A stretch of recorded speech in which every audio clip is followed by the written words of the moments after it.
नमस्कार, मैं माहिन पठान और आप देख रहे हैं कारा न्यूज की हिंदी न्यूज बुलेटिन। अजनी के बाबुल खेड़ा में भी 13 अप्रैल की रात आम्बेडकर जयंती की रैली निकाली गई थी। इस रैली में 22 वर्षीय साहिल तेलमासरे ढोल ताशे बजा रहा था।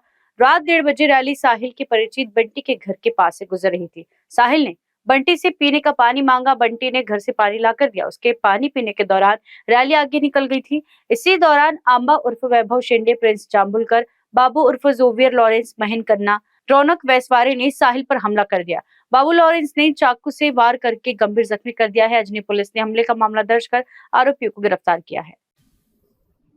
सदरची घटना ही 14 एप्रिल रॅली संबंधित नव्हती। 13 तारखेला जो केक कटिंगचा कार्यक्रम असतो तर मोहल्ल्यातून नवीन बाबुळखेडा मोहल्ल्यातून एक छोटीशी रॅली निघाली होती। त्यामध्ये फिर्यादी नामे साहिल देवेंद्र तेलमोरे हा ढोल वाजवत होता। तर ढोल वाजवत असताना तो पाणी पिण्यासाठी त्याचा एक मित्र आहे मोहल्ल्यातलाच बंटी याच्या घरासमोर थांबला व बंटीला पाणी आणायला सांगितले। परंतु यांचा व आरोपींचा एक जुना वाद झालेला होता। 3 ते 4 महिन्यापूर्वी फिर्यादीचा भाचा हा घरासमोर 2 वर्षाचा लहान भाचा घरासमोर खेळत असताना यातील एक अल्पवयीन आरोपींनी 666 मोटरसायकल जोराने नेल्याने याने त्याला टोकले होते ना या दोघात बाचाबाची झालेली होती। त्यावेळेस फिर्यादीने कोणतीच तक्रार पोलीस ठाणे येथे दिलेली नव्हती। परंतु त्या बाचाबाचीचा आणि त्या भांडणाचा राग मनात धरून फिर्यादी हा 13 तारखेची रात्री म्हणजे 14 तारीख सुरू झाल्यावर रात्री 1:30 वाजता ढोल वाजवून थकून बसला असताना रॅली समोर निघून गेली होती आणि त्यामुळे तो तिथे उभा होता बंटी त्याच्या मित्राच्या घरासमोर।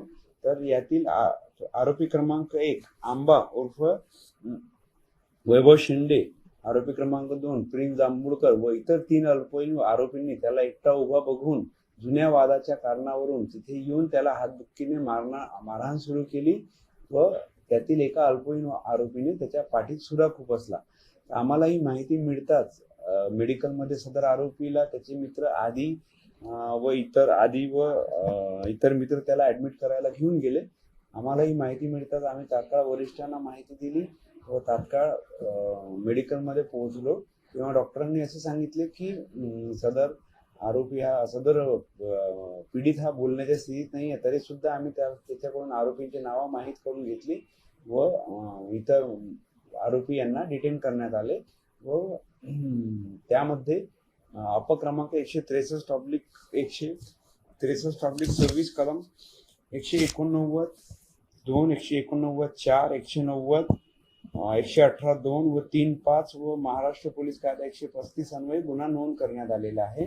सर्व आरोपी त्यांना पकडण्यात आलेले आहे। तसेच अल्पवयीन आरोपी यांना बाल सुधारगृहात पाठवण्यात आलेले आहे आणि इतर कारवाई फॉरेन्सिक व्हॅन बोलवून तिथून पुरावे हस्तगत करण्याचा सुद्धा आम्ही केलेले आहेत आणि इतर तपास आता आम्ही करत आहोत। इतर 2 आरोपींचा आज आम्ही PCR घेणार आहोत।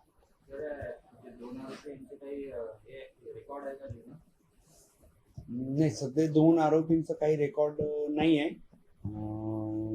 इतर मग अल्पवयीन आरोपींपैकी इतर 2 आरोपींचं रेकॉर्ड आहे। कारा न्यूज के लिए विशाल बम्बड़वार की रिपोर्ट। हर माता पिता का सपना होता है अपने बच्चे को सबसे बेहतरीन शिक्षा देना।